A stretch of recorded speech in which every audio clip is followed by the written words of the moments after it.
Hello guys, this is your boy here, Quicksilver Fan Productions, and today this isn't really new because I have done this before on my old channels, before I had this channel, but back to what I'm gonna do. This is a Dragon Ball What If. This is what if Goku was raised by Turles. So I know Turles is a non-canon character, but I really don't care. Please don't take this what if too seriously.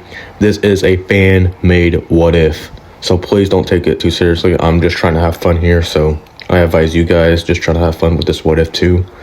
So, but back to what I was saying.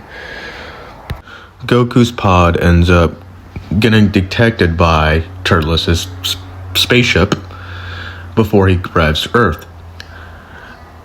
Turles ends up collecting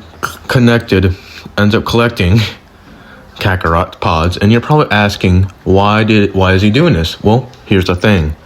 This Turles isn't really the Turles that we kind of know, but also he is. This version of Turles kind of has like the same backstory as Masako X Turles. What if Turles turned good, but not really? And yeah, we're just gonna go with that. But Turles ends up getting an interest in Kakarot because one, he kind of looks like him, and two, it's another Saiyan, and he hasn't been around Saiyans for like years since he got abandoned by his own crew, his old crew, back on planet Vegeta. So he kind of feels like he needs to do this. And he ends up learning this boy's name is Kakarot because I will say like the space pod has some information or some shit like that. I don't know. We're just gonna make up some shit like that. But he ends up taking Kakarot underneath his wing, but not as a son, more like a soldier, if that makes sense. So Kakarot ends up getting trained underneath Turles, and ends up going on different planets, like smaller life forms, and, do what Saiyans do, conquering them and slaughtering them. And then, one point of time, Turles by himself ends up coming across a planet that had a certain tree called the Tree of Might. And he gets interested into this because there was a fruit that gave out a certain power. Then after that, Turles ends up finding out how the seed works and how overall planting and all that shit works.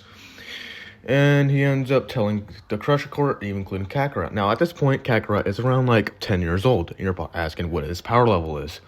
And I know this might be a stretch, but I think his power level might be around 1400 at this point because he's been training around Turles and the Crusher Corps around his whole entire life, and also mostly slaughtering planets, not really conquering them, because I don't think Turles would be conquering planets at this point in time since there is no planet Vegeta, and he's not really underneath the Frieza Force. He's just more by himself, running his own shit. So yeah, there's that. But at this point, back to Kakarot. He's around 10 years old, power level maybe 1400 at best. But he ends up getting an interest in the Tree of Might, just like how Turles is, and that's what kind of grows their bond a little bit more.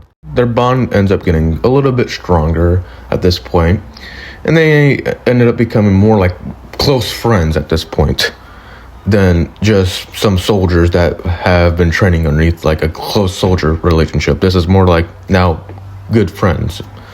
And Kakarot ends up really respecting Turles because he's another Saiyan that represents him a lot.